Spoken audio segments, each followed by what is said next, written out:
if he has presented something that you don't like, it's your story. Yeah. It's your opinion. He's fine with it. You see, people who are not fine with themselves are people who are a problem. Yeah. They don't have what we call self-love. You see, to demonstrate what self-love is, it's different from being pompous. Let's look at what self-love is. Let's say you do have some 200 rand on yourself that is left for you to spend. Then you are busy saying, what is the next thing which I'm going to do after spending this 200 rand? Then one of the guys, a thief or a straight person, just moves around, he grabs your last 200 notes, and you are saying, wow, hey, how could this happen? The last pen in my pocket. Then you become mad, you think of what to do. But let's say you've just won lotto, there's no luck, but I'm just giving it as an example. Let's say you've just won lotto and you've got 2 million rands here.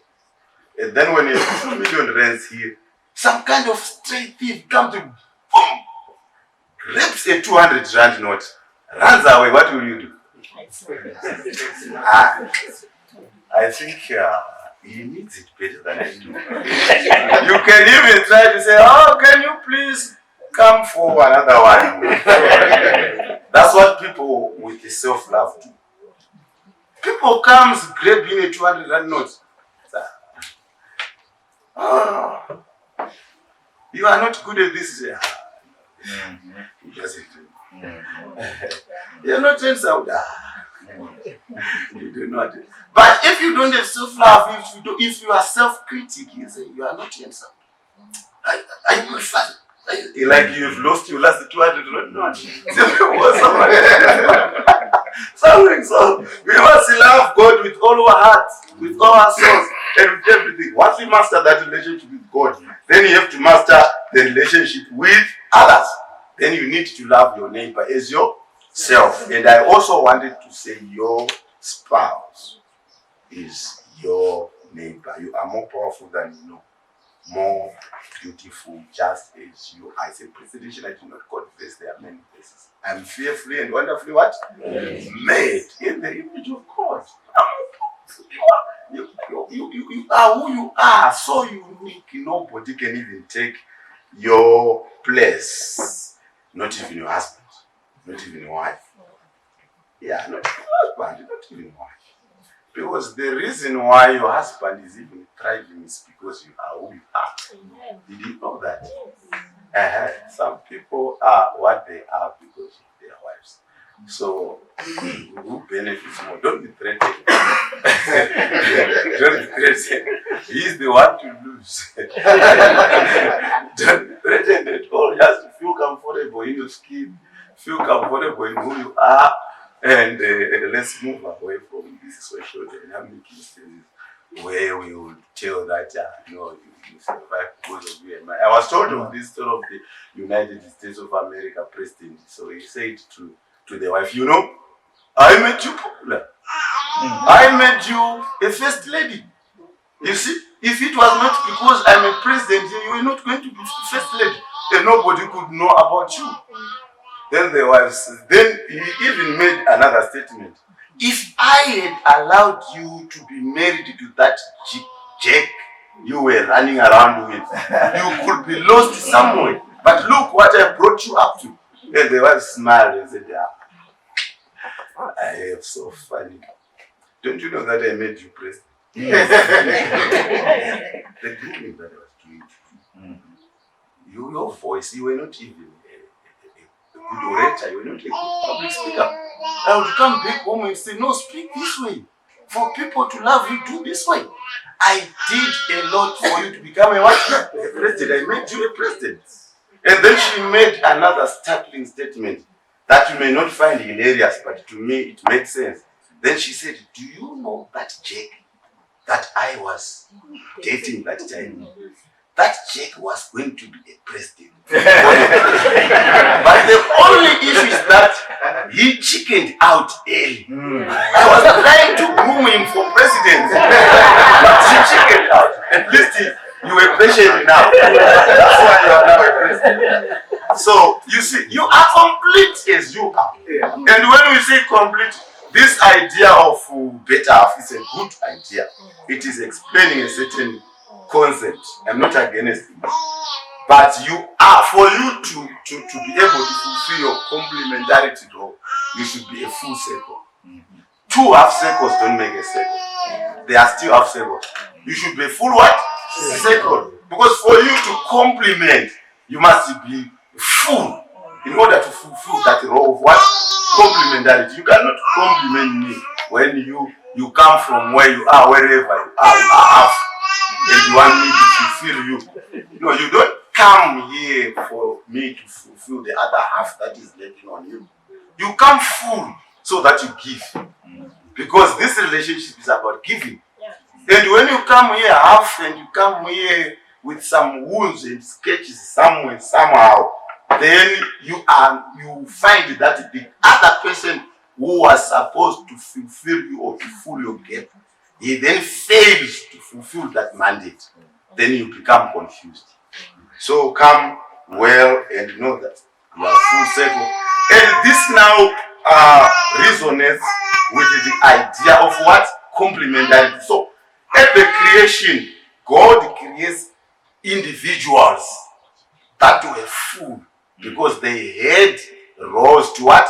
To play. You won't play your role if you are not enough. So God made woman complete and counterbalance men so that the principle of complementarity necessitates gender balance and distinction. This woman, this man, she's not to think and act like you. Because I've seen a lot of people trying to control ideas so that she thinks, she reasons, she acts like what I want. Especially, I'm protecting women because we are coming from the history that we know men were dominating. He said it when we were discussing here that, you come from families where men was just what, while the mother was just listening and doing all those things. If two people are the same, one of them is unnecessary. So it's important for you guys to be different. It's very important for you to be different. You should enjoy those differences rather than to take them as a point of conflict in your marriages. If two people are identical, it's written there, then one is unnecessary. Don't think you married a female version of yourself. Get over it. Get over it. The difference are intended to what? To complement and make us what? Whole. If you can do what I can do, then what is the need for me to help you? Now let's move on and say husband and wife are to what? To complement. They should not compete. Yeah. So what is the competition all about? I don't know what is happening these days. I was trying to understand that from my elder yesterday, the issue of empowerment and all that stuff. He spoke some depth and he oozes knowledge. And I want to admit that I could not even follow him sometimes. And being the guy who was anchoring and building up on this, I still need him to run that line through because I think, you see, you are one husband and wife, you are one, your car is my car, your house is my house, children, etc. I don't know how this competition is all coming about. We were created to be one. Now, these differences are real and they are there. And also I was looking at the concept that, I'm not sure because I still have to learn a lot. Because this idea of saying we are the same, I can do what I can do, then it negates and it actually puts our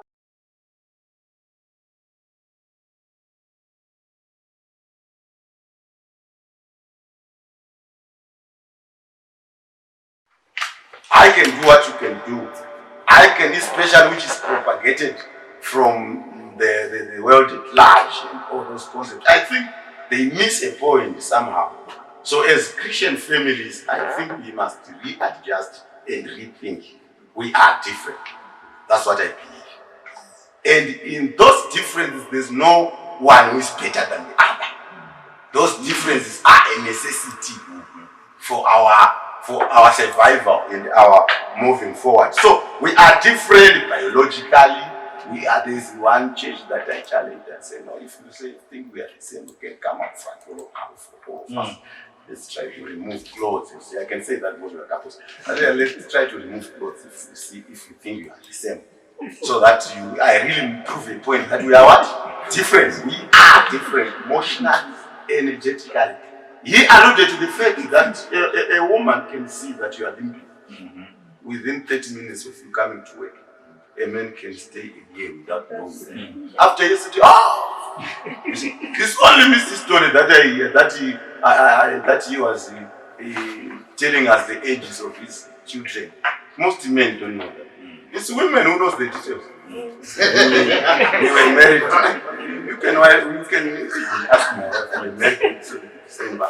You were wearing blue tie, like 7th December. Hell no, 2003. I don't even know what I was wearing. How to keep on remembering all that information? She just says, something that I don't have, and I appreciate it. We are even different in terms of our energies. So you see, once we resonate with that fact, and once we know that each of us has got a part to play in this marriage, we are going to find our marriage very easy. And those who look at these differences, besides even the physical difference that I was talking about, they look at even other differences that we have, that men are accepting while women are receptive. Now, those who understand deep English, like that will then give an explanation of this one. Men are logical, while women are intuitive. This difference does not mean that it's specifically to men. They are common to all of us. Men can be intuitive as well. But it's a phenomenon or something that is gifted to women. Yeah, women are more emotional. They are more intuitive. Well, men are logical. That's why now you see the idea of men, or the idea of masculine energy, is mainly leadership, while women is management. You get the point? The reason is that women can be able to take care of each and every bit and pieces of the puzzle, make it, while just a man just cast his vision. This is where we are going. And then the woman takes care of the details. And if you are not made in such a way, we will look at that now. Men are structural while women are aesthetic. You see, they want to look beautiful. They were created. Actually, if we don't have beautiful women in this world, we will cease to exist as men. Amen. I was telling them the other day that all men look at women. Yeah. And the other I said, me, I don't look, I only look at my wife. I said, that's a lack of masculinity anyway. Somebody who is masculine is attracted to a typical feminine. Shoot. When she is shoot, some will even try to hit your car or hit you. Looking at a woman. Right? Looking at a woman, and then sees that this is femininity, is not a license that then you have to go and ask them out and sleep with them. That's another decision. But looking at them is just a masculinity trait. It shows that you are masculine. You are a man. Now, you see, women are aesthetic. I know the question. Women are aesthetic. They want to look gorgeous. They want to look beautiful. They want to look everything. Yes. You see, so if as men we are doing our budgets in homes, and we start to talk about fees, we start to talk about beauty. Some of you, because now you see our staying here is threatened. Finish that project. In that process, we forget that there's somebody who just need flowers and chocolates and everything. You are losing the whole point. You are losing the whole point. Men are conquerors, while women are what? Naturalists. Yeah. The women are very unique. We are going to look at it. Their nature itself. Drop a small seed in them, it grows to be a big nature. I was just, when I went to my house, especially my second son, was very lucky because by then I was financially stable. So I said I will follow the whole process. So once she told me that I'm pregnant, I said, let's go with this pregnancy. She said, we are going to get the best gynecologist out. The first visit he called me, said, come here, man. I said, what do you want to show me? He said, look at your son. Do you know he's the tallest guy? By the way, he's still young, but he's taller than you. That's what he told me. He said, your son is far more taller than you. But he measured him and he said, your son is now 7 centimeters. We took a ruler and we put on the machine. Your son is 7 centimeters. When your son grows up, you must tell him that, Sonny, I saw you when you were 7 centimeters. So I don't know how this woman managed to cook him. It was almost like 9 months. Then comes this big bouncing man. Now he's growing, he's the most intelligent family, and he's everything. And you see, 7 centimeters. Now, I don't know how she did it, but this woman can nature. Take something out of nothing, make it meaningful. Take something out of nothing, make it meaningful. You saw, these women were brought to expose what is within you as a man. Do you know that you will not reach your potential if you don't get the right woman to expose what you have? Amen. Of course, we will compliment. That's why you are called a groom. You are also there to groom her. Grow up together, isn't it? Whilst she is getting into you and make sure she exposes everything that you are made of. For you to be successful, of course, not only economical, in terms of everything, you need a woman that is capable of taking that out of you. That is their purpose, and that is their duties. I was also looking at other differences, the difference between feminine and masculine energy. You see, when we talk of femininity, to be a female, you see, they are different from us. They are beautiful, flowing, no straight lines. They were saying that a woman is like an ocean. That's why I take the ocean there. You see, she's like an ocean. She flows. She just goes. And as nature itself, sometimes it will have waves.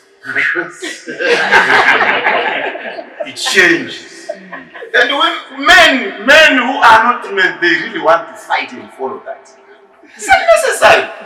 You find a man fighting a woman because of a mood. You can't follow that. Like, enjoy the mood. Enjoy the mood. She is nature. That's why sometimes you find that you find that these women, we were also looking at another issue of nature, that these women, that's why even they follow their monthly cycles. That's why they follow the moon. You see, this our moon calendar. This 31 days, the 30 days, is nature. Because they took it from the moon cycle. From the moon cycle. And their cycles also take the what? The moon. They are nature itself. Yeah, they are mother nature. I think that's why we call it mother. That's why we don't call it a man. They are nature. So let nature take its course.